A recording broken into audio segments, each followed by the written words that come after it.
Let's move to the second question we have at our hands right now. So the question goes like this.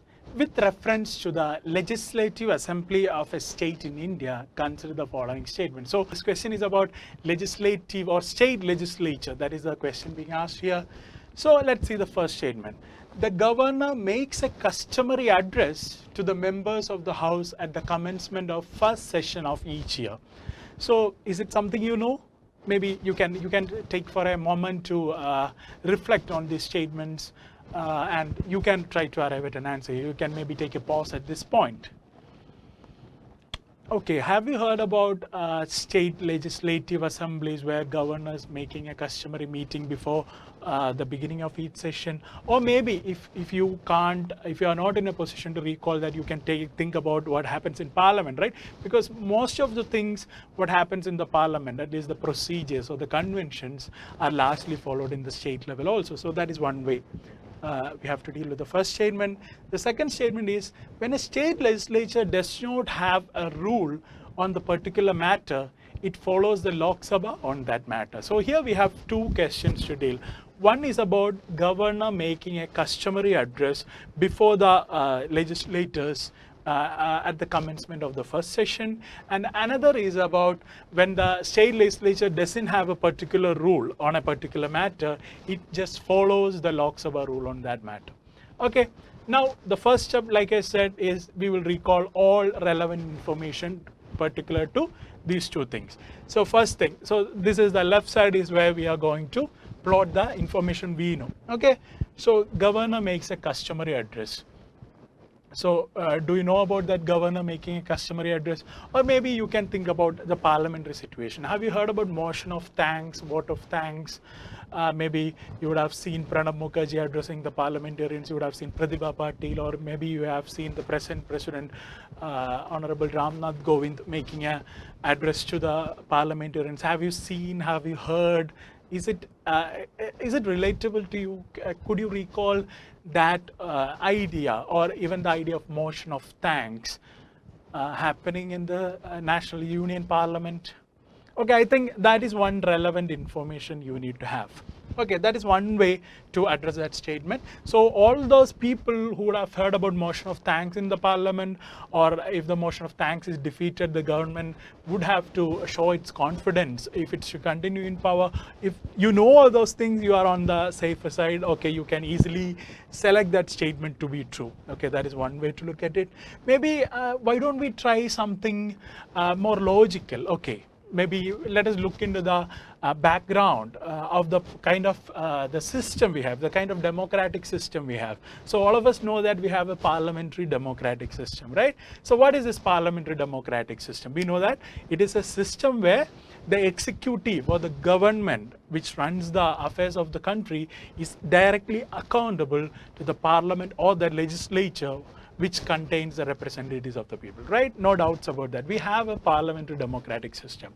Do you think that in a parliamentary democratic system, it is wrong to do something of this sort? Maybe the governor, which is the head of the executive, detailing to the people's representatives about the policies they are going to do this year, maybe about some of the things they have done in the past, maybe reflecting on those policies, maybe appraising the parliamentarians or the people's representatives about what has happened in the last year.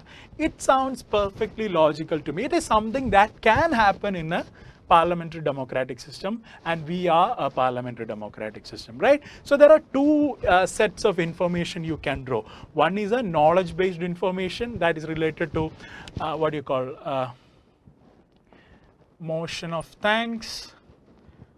Okay, that is one set of information you would be in a position to recall.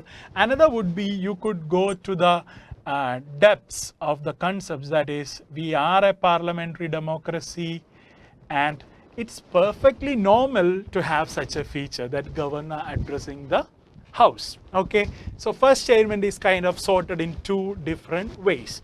One is a knowledge way, another is a logical way. So now we move to the second statement here. When a state legislature does not have a rule on the particular matter, it just follows the Lok Sabha in that matter. Okay. what do we think? Okay, what would be we thinking at this point? Maybe okay, we know that. Okay, if state legislature. Okay, maybe I'll put it in another way. So it's a hierarchical system, and we have the parliament. I'm just using some shortcuts here. I guess you know this is parliament. You have parliament on top, and you have the state legislature down below. So if this is a hierarchical system, if state legislature doesn't know something, you can ask to the parliament. So maybe you can imagine the analogy of an office, right? So you are pretty down in the hierarchical system of in an organization. You don't know what to do with a particular thing. There is no standing orders. What do? You just ask to your superior.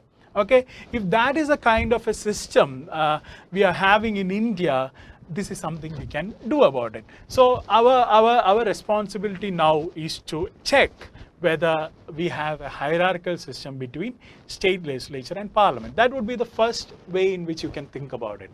Okay, so now what is our answer to that? Do we have a hierarchical system?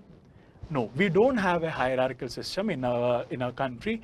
In our country, the federalism, or which states about the relationship between union and state, executive, legislature, and all that, both of them draw power from the same constitution.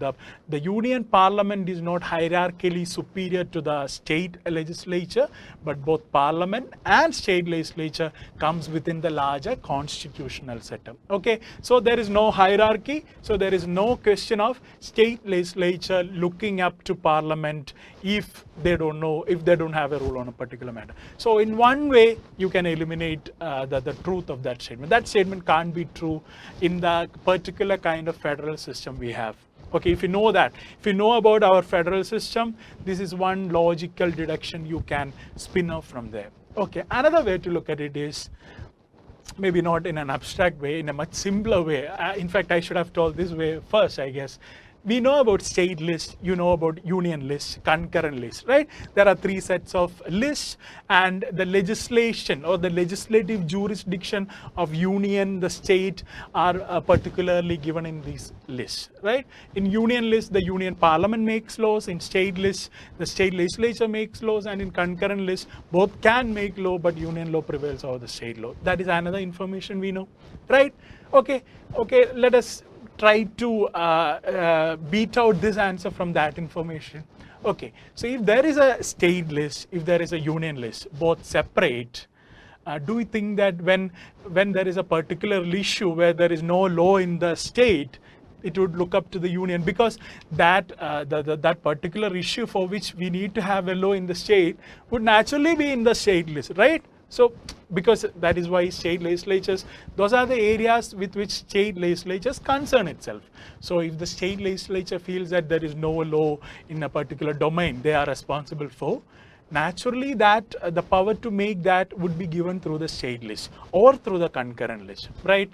So that is another way in which you can think. So whenever the state legislature finds a problem for which there is no law already in place, it would try to make a law in that matter if that issue is under state list or concurrent list. Or there are other mechanisms where two or more states can request the union government to make laws and things like that. We don't want to delve into all those complexities, but I think these are the two sets of logic.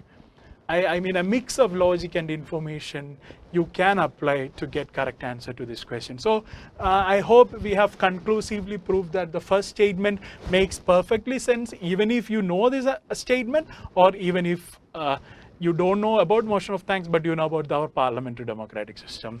The second statement can be eliminated because we know that in India, in our federal system, that we know the state legislature is not hierarchically under or subordinate to the union government. So if they have an issue, they make laws. It's not they giving us. Okay, so I hope that is clear. These are the two ways in which you can resolve this question. So the answer comes as the one only, A.